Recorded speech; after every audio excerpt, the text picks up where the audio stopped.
आज का हमारा टॉपिक है सजातीय तथा विजातीय आवेश। देखिए, सजातीय और विजातीय आवेश क्या होता है? यह टॉपिक हमारे लिए जानना बहुत ही महत्वपूर्ण है, क्योंकि बहुत सारे क्वेश्चंस में सजातीय और विजातीय आवेश का जिक्र मिलता है। देखिए, समान प्रकृति के आवेशों को सजातीय आवेश तथा विपरीत प्रकृति के आवेशों को विजातीय आवेश कहते हैं। अब देखिए, यहाँ एक वर्ड है समान प्रकृति। मतलब यहाँ प्रकृति का मतलब क्या है? मतलब यह है कि मान लीजिए दोनों आवेश क्या हैं? धनात्मक हैं, या दोनों आवेश क्या हैं? ऋणात्मक है। कहने का मतलब अगर दोनों आवेशों का जो चिन्ह है वह समान है, या तो दिए गए आवेश धनात्मक हों या दिए गए आवेश ऋणात्मक हों। कहने का मतलब दिए गए आवेशों का चिन्ह यदि समान है तो हम उन्हें बोलेंगे सजातीय आवेश।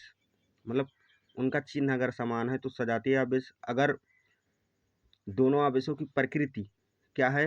विपरीत है। विपरीत का मतलब एक आवेश धनात्मक है, दूसरा आवेश ऋणात्मक है, तो उन आवेशों को हम बोलेंगे विजातीय आवेश। इसे कहने का मतलब यह है, मान लीजिए एक आवेश है जो क्या है? पॉजिटिव है, जैसे Q1, और एक दूसरा आवेश है +Q2। अब देखिए, ये वाला आवेश भी पॉजिटिव है, दूसरा वाला भी आवेश पॉजिटिव है, तो इन आवेशों को हम क्या बोलेंगे?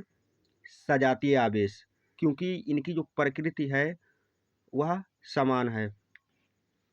अच्छा, दूसरा केस लेते हैं। जैसे मान लीजिए एक आवेश -Q1 है, दूसरा आवेश है -Q2। देखिए, अब ये आवेश भी ऋणात्मक है, दूसरा वाला आवेश भी आपका ऋणात्मक है। कहने का मतलब दोनों आवेशों का जो चिन्ह है वह समान है। ये भी निगेटिव है, ये भी निगेटिव है। अगर दोनों चार्ज निगेटिव हैं, यानी दोनों आवेश ऋणात्मक हैं, तब भी हम इन आवेशों को बोलेंगे सजातीय आवेश, क्योंकि इनकी प्रकृति क्या है? समान है। ये दोनों सजातीय आवेश हैं, और ये दोनों भी सजातीय आवेश, क्योंकि ये दोनों आवेश कैसे हैं? इनका प्रकृति सेम है, यानी ये भी पॉजिटिव, ये भी पॉजिटिव, और ये दोनों आवेश भी क्या हैं? सजातीय हैं, क्योंकि ये आवेश भी निगेटिव है, ये भी निगेटिव है। अब क्वेश्चन में उठता है कि विजातीय आवेश क्या है? विजातीय आवेश में दिए गए आवेशों की प्रकृति क्या होगी? अलग अलग होगी। कहने का मतलब है एक आवेश अगर निगेटिव होगा तो दूसरा आवेश क्या होगा? पॉजिटिव होगा। मतलब दोनों आवेशों का चिन्ह क्या होगा? अलग अलग होगा। तब ऐसे आवेशों को हम क्या बोलेंगे? विजातीय आवेश।